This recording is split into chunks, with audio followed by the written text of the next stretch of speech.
Get on his back, I dare you. He can't do a thing about it.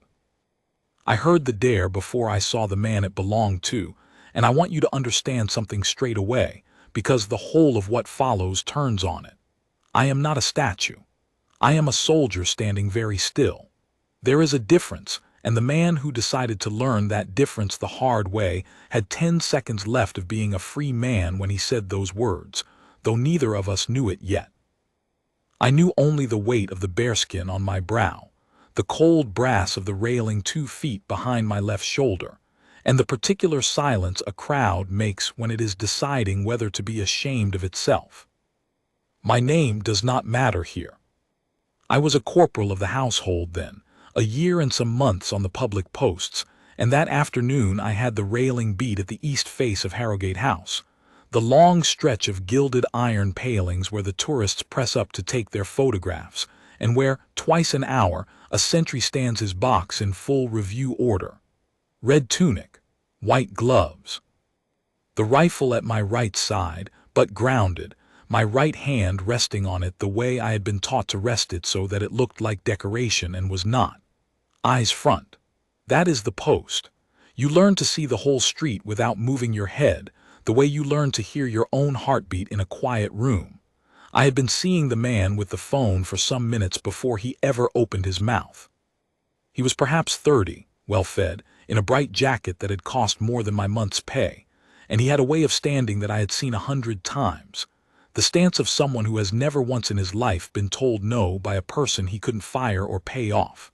Beside him were 3 others, younger, already half laughing, already filming, and the loudest of them was the one who'd thrown out the dare. The man in the bright jacket turned the dare over the way a boy turns over a stone he means to throw. He literally cannot move, the bright jacket said to his friends, but loud enough for me and for the 40 strangers around us. Watch this. It's a thing people do. It's tradition. It is not tradition. I want to be very clear because that lie did real work that afternoon. It gave a crowd permission to wonder, for just a moment, whether the outrageous thing about to happen was in fact allowed. He said it the way a man says a thing he has decided to make true by saying it confidently, and I felt the people nearest me shift their weight uncertain. That is the most dangerous moment on any public post. Not the shout, not the shove. The instant the crowd isn't sure whose side the rules are on. I did not move. I will tell you what moving costs later because it is the heart of this. For now, I held the railing beat, eyes front, breathing slow through my nose, and I let him talk. Talking is free. Talking has never broken a single bone, dropped a single rifle, or put a single hand where it had no right to be. I had stood through worse than talk. Excuse me, sir. That was a woman near the front, a tourist herself, gripping a folded map. She had read the room faster than the men in it. I don't think you're supposed to. It's fine, the bright jacket said, not even looking at her. He's used to it. Aren't you, big man? Don't break character. And he laughed at his own joke, and his friends laughed, and the laughter was the worst part, because laughter spreads and disapproval stands alone, and for a few seconds I could feel the street tipping his way. Then he handed his phone to the friend with the loudest mouth, rolled his shoulders like a man limbering for something athletic, and started toward the railing. Toward me. He meant to climb the gilded palings, swing a leg over the low stone plinth my box stood on, and mount my back like I was a fairground ride, for a photograph, for the friends, for whatever cold little hunger lives in a man who needs 40 strangers to watch him do something he's been told he shouldn't. Here is what I knew in that instant, all of it at once, the way you know things after 13 years of being trained to stand exactly where the trouble is. I knew I could not step away. The post does not move, and the post mattered more than my dignity.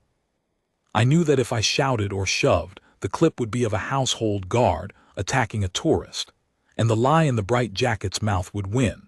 I knew the precise distance from my box to the sentry relief, and the precise distance to the gate sergeant, and that both were too far to help me in the next 4 seconds. And I knew, this is the part the bright jacket never once considered, that a man laying hands on a soldier under arms on a royal post is not committing a prank. He is committing an offense with a name, and the name does not care how funny his friends find it. He put one polished shoe on the lower paling. The iron rang a small bright note. A phone tilted up. Somebody said, "Oh my God, he's actually doing it." I want to tell you that in that moment I felt rage, because that is the story people expect.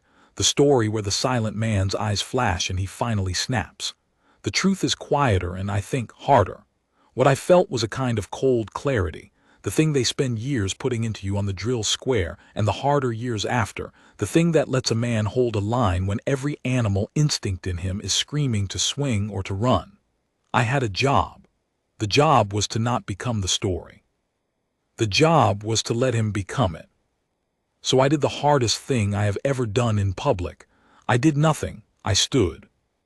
I let a grown man begin to climb a royal railing with the clear intention of riding me like a pony, and I held my eyes front and my rifle grounded and my face as still as the stone under my boots, and I trusted, this is the whole of a guardsman's faith, that the post is never one man.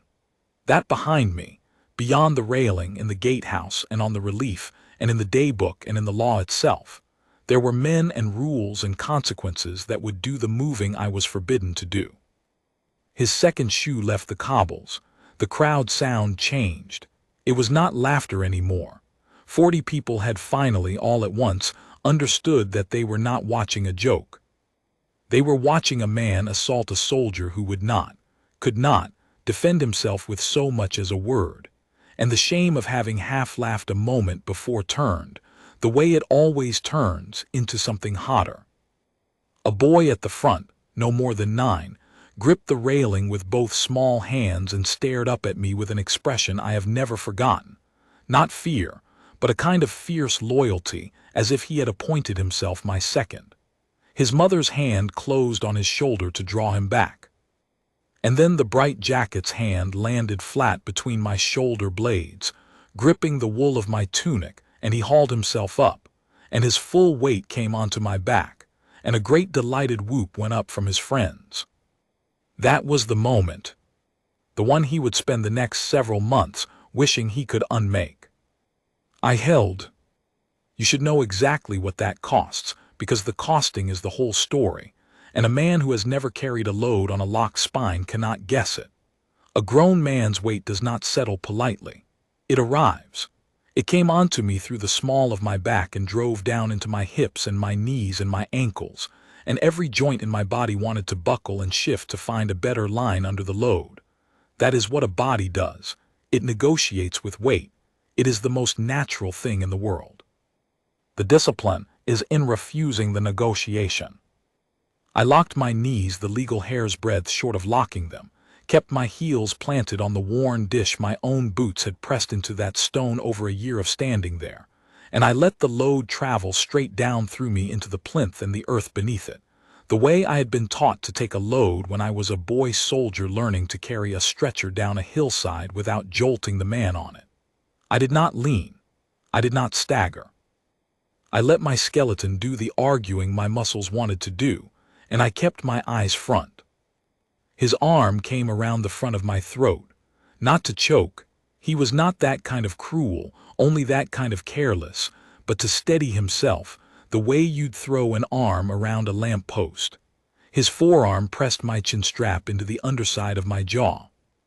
I could smell the cologne on him, expensive and sharp, and the wine on his breath from a long lunch, and I could feel his heart going hard against my shoulder, because some animal part of him knew, even as his mouth was laughing, that he had crossed into a country with no roads back. "Smile, big man," he crowed, and his friend with the phone crabbed sideways to get the angle, and the loudest one was shrieking with laughter, and the boy at the railing was no longer fierce but stricken, and his mother had her arm fully across him now, turning him away. And the rest of the crowd had gone silent in the particular way that is not peace. It is the silence of a great many people deciding, all at the same instant, that a line has been crossed and that they are witnesses to the crossing. I felt it on the back of my neck like weather changing.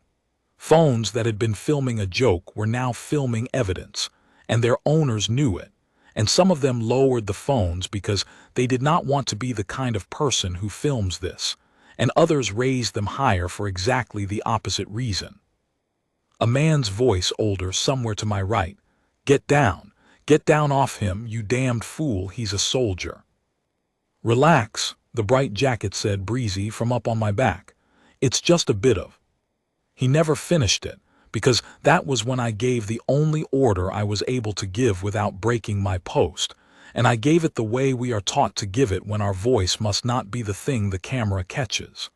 I turned my head, 8 degrees perhaps. Just enough to bring the gatehouse into the edge of my vision and to break the perfect freeze of my stillness, because a sentry's head turning on a post where a sentry's head never turns is itself a signal, louder on that ground than any shout. Down the railing at the corner box, Trooper Vane caught it. I saw him catch it. His own head came up a half-inch, and then he was moving, not running, never running. Running starts a panic, but walking with the long, fast stride that on our ground means everything is wrong, walking toward the gatehouse arch where the duty sergeant sat with the day book and the radio and the whole apparatus of the house behind him. That 8-degree turn of my head is the most aggressive thing I did the entire afternoon. I want that understood. I did not lift a hand. I did not raise my voice. I turned my head 8 degrees, and that was the lever that moved everything else, and everything else was enormous. Because here is the truth: a man like the bright jacket can live 40 years and never learn. The guard you can see is the smallest part of the thing you are dealing with. I am the visible inch of something very deep. Behind the still red figure at the railing there is a sergeant, and behind the sergeant a duty officer, and behind him the house, and behind the house a body of law 200 years older than the man on my back, and behind the law a quiet, patient willingness to use it that does not laugh and does not film and does not ever need to hurry. He thought he had climbed onto a costume. He had climbed onto the top inch of all of that, and it had already begun, silently, to close around him. Sir, Vane's voice level from the corner of my eye. He had reached the railing's end and put himself at the only break in the iron, the service gap, where a man coming down off my back would have to go if he came down on the public side. Not blocking, standing. There is a way of standing that is a door closing without a sound. Sir, you need to come down off the soldier. Now. Or what? The bright jacket's friends were still laughing, but thinner now, the laugh of men who have noticed that the room has changed and are pretending it hasn't. He's not even. Now, sir. Vane did not raise his voice either. None of us would the whole afternoon. That is its own kind of pressure, the refusal to give a shouting man a shout to push against. You're being recorded. You'll want to come down on your own. And underneath all of it, unmoving, taking the weight, I felt the thing I had trusted in begin to arrive.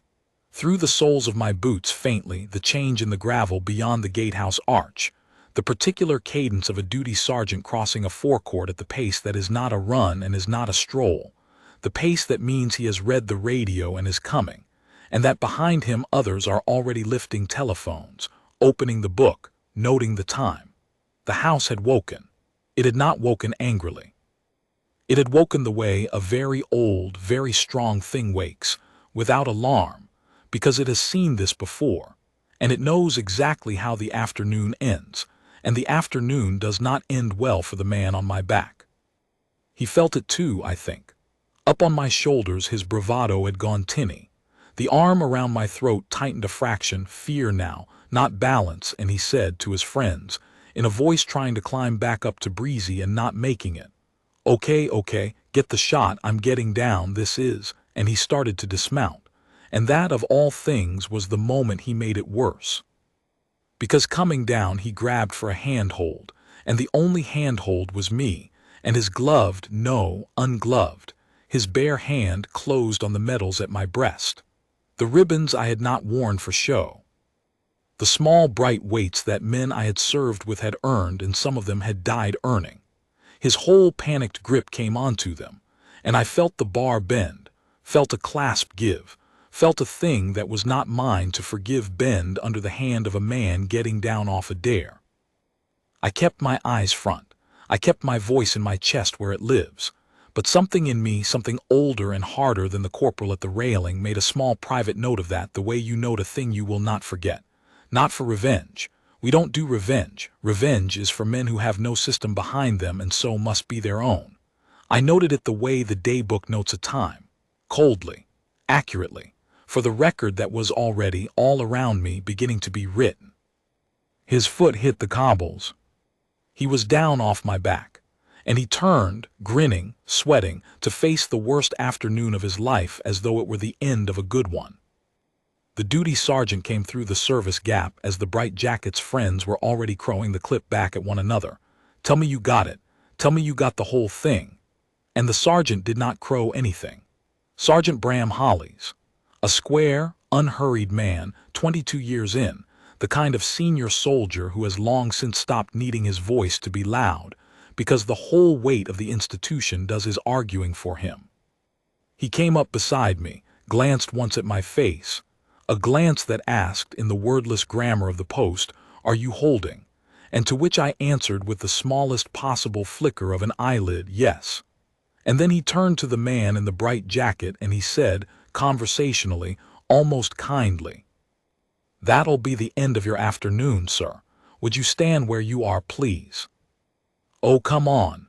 The bright jacket spread his hands, the grin still working hard. "It's a laugh. People do it. It's a tradition. Everyone knows it's a—" "It is not a tradition," Holly said, still pleasant, still quiet. And the pleasantness was somehow the most frightening thing on that whole street, because a man does not need to raise his voice when he has read the daybook of 2 centuries and knows exactly which page the next 10 minutes are written on. And in any case, sir, what you did is not covered by tradition. You laid hands on a soldier on a royal post and you climbed onto his back. There's a name for that. It isn't a laugh. Would you give me your name? This is insane. The grin had begun to come apart at the corners. He looked around at the crowd for the laughter that had been there a minute ago, looking for the room he'd walked in expecting, and the room was gone. The 40 strangers were not laughing.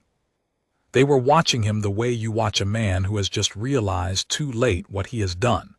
You can't be over a photo. It's a photo. He's fine. Look at him. He's not even hurt. He didn't move a muscle. No, Hollies agreed. He didn't. That's rather the point, isn't it? That line went around the crowd like a current. I heard it repeated, low, person to person. He didn't move a muscle, that's the point. And I understood, standing there with the ache still draining out of my locked knees, that the stillness I had spent the worst 3 minutes of my year maintaining had not been weakness for the camera to mock. It had been the testimony. Every phone that had filmed the bright jacket climbing a soldier who would not so much as flinch had filmed, without meaning to, the exact thing that would damn him. That he had assaulted a man who offered him no provocation, no resistance, nothing at all to excuse the climb. My discipline was not the absence of a defense. It was the defense. The most complete defense there is. You cannot claim he started it about a man who never moved.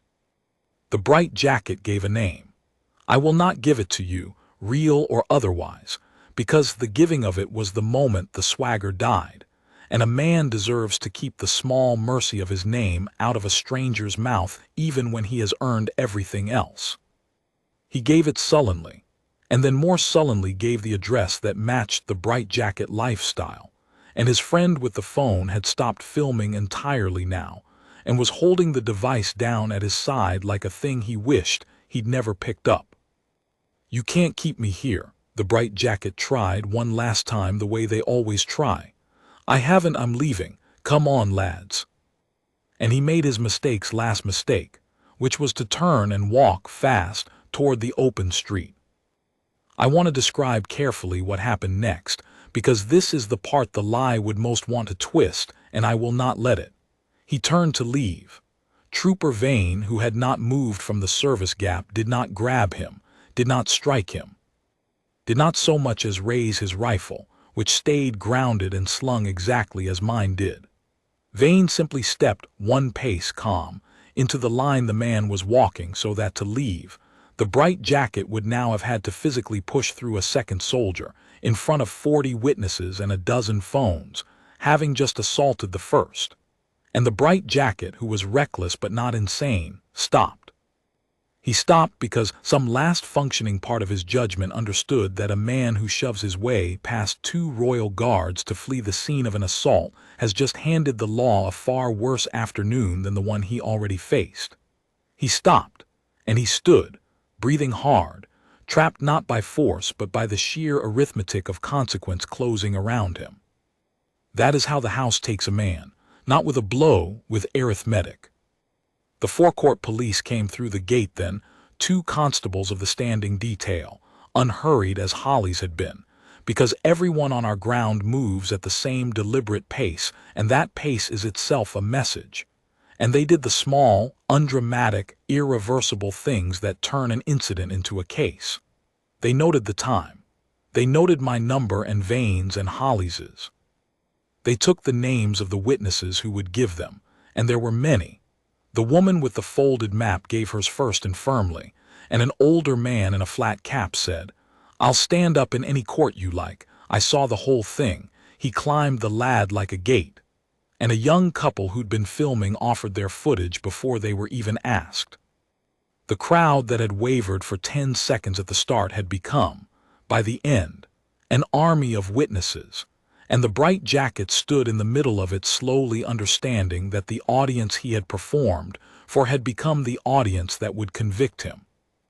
"He's not even pressing charges," the bright jacket said, with a jerk of his chin at me, grasping. "Are you? Tell them it was a joke. Tell them you're not." I did not answer him. A guardsman on a public post does not enter a conversation with the man assaulting him. That is the first thing they teach you and the last thing you forget. But Holly's answered, and what he said is, I think, the thing I would carry out of that whole afternoon if I could carry only one. "It isn't his to forgive, sir," Holly said. "You didn't only climb on a man, you climbed on the post, and the post isn't his to give away. It belongs to all of us, to him, to me, to that boy at the railing, to everyone who's ever trusted that a soldier standing still on a public street is a thing you keep your hands off of. He can forgive you for his sore back if he likes. He can't forgive you for that. None of us can. That's why there's a law for it instead." The boy at the railing, the fierce one, 9 years old, who had appointed himself my second, was watching Sergeant Holly say this with his whole small soul, and I saw him take the words in and keep them, the way you keep a thing at that age, forever and exactly. I have wondered since whether he became a soldier. I rather think he might have. They took the bright jacket out through the gate to the standing detail office, not in handcuffs. There was no need. The arithmetic held him better than steel, but flanked, quiet, his friends trailing and arguing and being told, gently and immovably, that they too would be giving statements as to what they had filmed and dared and laughed at. And as he passed me close, he turned his sweating face to mine and he said, lo, the first true thing he'd said all afternoon. "You could have just stepped back." I kept my eyes front, but I will tell you what I would have said if the post had let me. I would have said, "No, I couldn't." That's the whole of it. That's the entire difference between you and me, and you'll have a long quiet while now to think about which side of it you'd rather have been on. I couldn't step back. That's why you could. The relief came and changed my post, because the post does not stop for any one man's afternoon, not even mine. I marched off under the arch with the ache still living in my spine, and a bent metal bar over a heart that was, I'll admit it, beating a great deal harder than the still red figure at the railing had let anyone see. In the guardroom afterward, with my collar open and tea going cold in my hands, the duty officer came to take my account, and he asked me a question I have thought about many times since.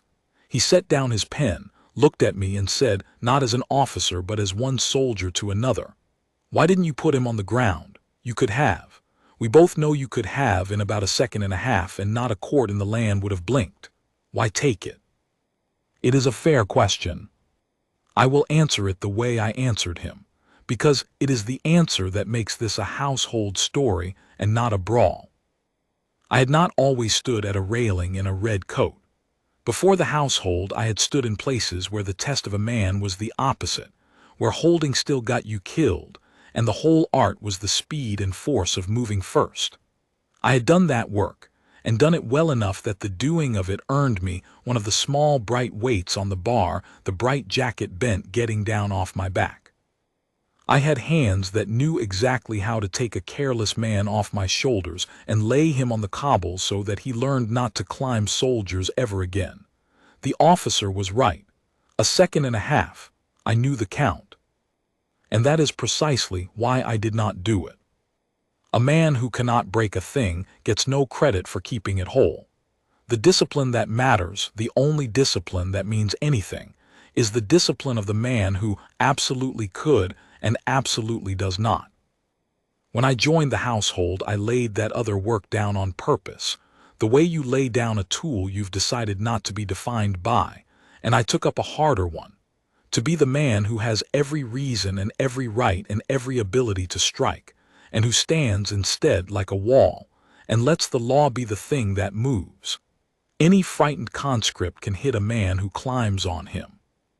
It takes a soldier to be climbed on in front of a laughing crowd and hold his post and trust the system at his back, and let the consequence arrive in its own cold time and be 1,000 times heavier than any blow he could have thrown. That is not weakness. That is the most expensive thing a man can spend, and it buys the only thing worth buying on a public post. It makes the institution, and not the man's temper, the thing that answers a wrong.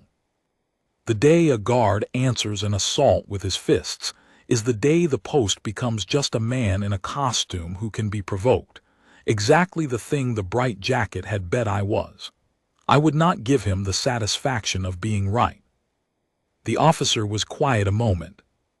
Then he picked up his pen and wrote something, and what he wrote, I learned later, was a commendation for restraint under provocation, and it sits in my record to this day, worth more to me than the bar the man bent, because the bar I was given for moving and the line I was given for holding still say, between them, the whole of what a soldier is supposed to learn in a life. The clip, of course, went everywhere. I have never watched all of it, but I have been told, more times than I can count, exactly how it goes. It opens on the bright jacket's voice, "Get on his back, I dare you. He can't do a thing about it," and on his confident, well-fed face explaining to 40 strangers that climbing a soldier is a tradition. It shows the woman with the folded map trying to stop him and being waved off.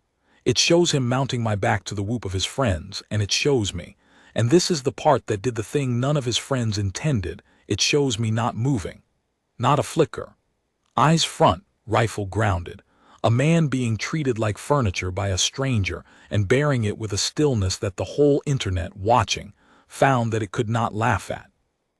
The laughter the friends had filmed for did not survive contact with the world. The world watched a man climb a soldier who would not defend himself, and the world did not think it was funny. The world thought it was the most contemptible thing it had seen all week, and it said so, in numbers, in a great rising tide of strangers who had never met me and who were, all at once and without my asking, on the side of the post. It is a strange thing to become, briefly, a symbol. I did not want it. A guardsman is not supposed to be a face. The whole point of the bearskin and the stillness is that any one of us could be behind it, that the post is the thing and not the man. But for a few weeks I was the soldier who didn't move, and the bright jacket was the man who climbed him, and the two clips, the one his friend posted to mock me, and the one a stranger posted to praise me, the very same footage read two opposite ways, taught a few million people the difference I told you about at the start. I am not a statue. I am a soldier standing very still. And the standing still, it turned out, was the loudest thing on the street that day. Far louder than the man shouting on my back, because stillness in the face of a wrong is a kind of testimony that no shouting can answer. The bright jacket learned that the hard way, and he learned it twice. The first time was in the court of the street, where the clip he'd commissioned to make him a king made him, instead, the most disliked man of his small viral fortnight, recognized, named, mocked, the well-fed face that climbed the soldier, the laugh that didn't survive the watching. He took the clips down. It did not matter. Other people had them. That is the law of the thing he never understood. Once 40 strangers have decided to be witnesses, you do not get to delete what they saw. And the second time was in the court that has actual walls. Because the standing detail did not forget, and the day book did not forget, and Sergeant Hollies' quiet sentence on the cobbles, "It isn't his to forgive," turned out to be the precise legal truth of the matter. A summons came, not for a prank. For exactly what it was, laying hands upon and the deliberate physical climbing of a soldier in the lawful execution of his duty on a royal post, an assault, plain and named, with 40 witnesses and a dozen phones and a bent metal bar to prove it. I was told the date. I was told I would be required to give my account, and I confess that some small, tired, human part of me, the part that had carried his weight down through my locked spine into the cold stone, was glad, not gleeful. We don't do gleeful, but glad, the deep, quiet way a man is glad when a thing comes round at last to where it always should have gone. The hearing was not a spectacle, and I was relieved of that. The bright jacket had hired a clever advocate, and the clever advocate did the only thing the footage left him to do. He tried to make the climb a misunderstanding, a bit of foolishness. A high-spirited tourist who genuinely believed, the advocate said with a straight face, that mounting a guard was a sanctioned bit of fun. No harm meant, no harm done. The soldier, after all, the advocate gestured at me, sitting in my plain dark suit with the metal bar repaired and my back as straight as it had been at the railing. The soldier was plainly unhurt. He hadn't even reacted.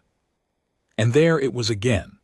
The same argument in a courtroom now instead of on cobbles, the argument that my stillness was proof of no injury, proof of no offense, proof that the whole thing had been a laugh.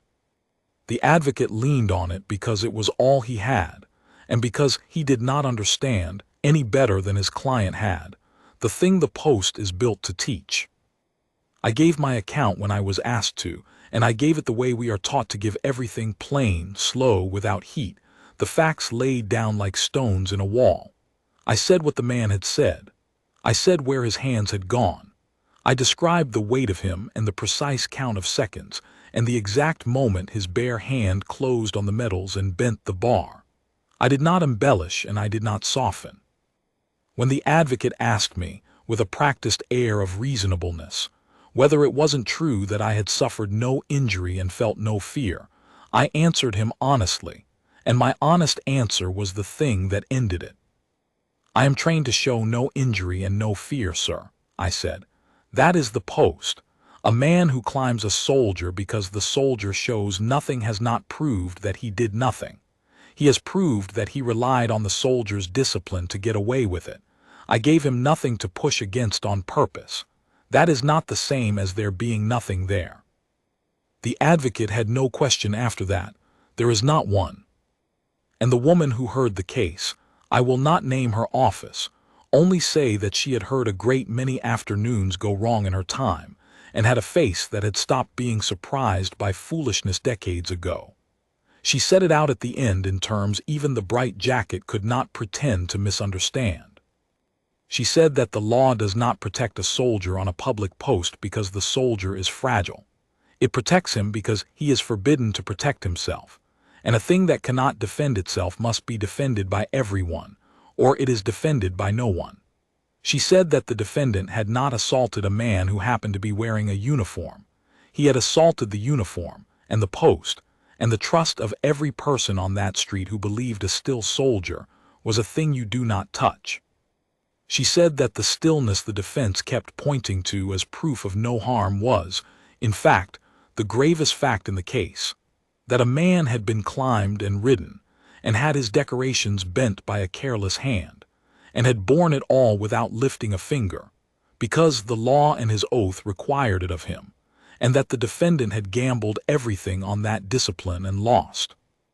He was convicted, not of a tradition, of an assault named, recorded, and entered against him for good. He was fined, and the fine was not small, and he was bound over.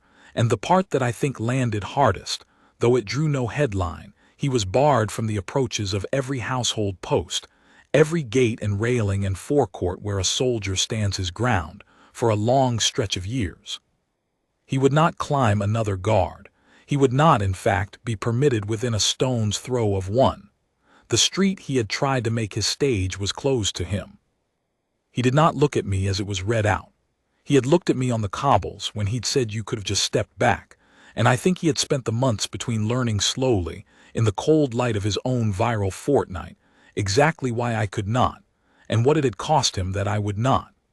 There is a particular silence a man wears when the consequence he laughed at finally has its full weight on his own shoulders. I recognized it. It is the weight I had carried for him, for 3 minutes at a railing, locked-kneed and eyes front, so that the law could carry it back to where it belonged. He was wearing it now. I did not enjoy the sight, but I will not pretend I thought it was wrong. I went back to the post. Of course I did. That is the whole of it in the end, not the clip, not the court, not the small bright fortnight of being a stranger's symbol. The post.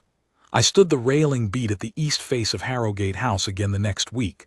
Red tunic, white gloves, rifle grounded, the metal bar straightened by a quiet man in the regimental tailor's shop who had said nothing about how it came to be bent, and everything with the care he took mending it.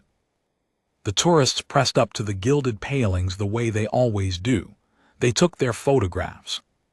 Most of them were kind, and a few of them, I noticed, stood a little straighter near me than people used to, and gave the railing a respect it had not always been given, as though the story had traveled and taught the street something it should never have needed teaching. A boy came one afternoon, not the same boy though I looked, the way you do, and stood at the railing and did not climb it, did not dare it, did not reach for me. He simply came to attention, small and serious and wobbling slightly, and held it, his eyes front like mine, for as long as his 9-year-old patience could manage, which was a good deal longer than I expected. And then he marched himself off down the railing in step with no one, satisfied. I did not move, and I did not smile, but I want you to know that behind the still face the man inside it was as proud of that boy as he has ever been of anything, because that boy had understood, without a single word being said to him, the exact thing the bright jacket never could. You do not climb the wall. You stand beside it, and if you are very lucky and you work very hard and you give up the easy strength for the hard one day you become a little piece of it yourself. People ask me, when they learn I was the soldier in that clip, whether I regret not putting the man down when I had the chance and the right. They expect, I think, that some part of me wishes I'd swung. They are always a little surprised by the truth, so I will give it to you straight, the way I gave my account to the court, plain stones in a wall. I have never thrown a punch I was prouder of than the one I did not throw that afternoon. He climbed onto my back for a photograph and a dare, expecting to find a costume he could ride. He found a soldier instead, and a sergeant behind the soldier, and a house behind the sergeant, and a law behind the house, and 40 strangers who turned witness, and a court at the end of all of it that called the thing by its right name. He went up onto my shoulders, a free man making a joke. He came down into a country with no roads back, and the only force I used to send him there was the force of standing perfectly, completely, immovably still. That is the post. The man you can see is the smallest part of it. I held, and everything I trusted to move, moved. The piggyback that was meant to end in a photograph ended in a cell instead, and the soldier it was meant to make a fool of never had to so much as raise his voice. I just kept my eyes front and let the wall do the rest.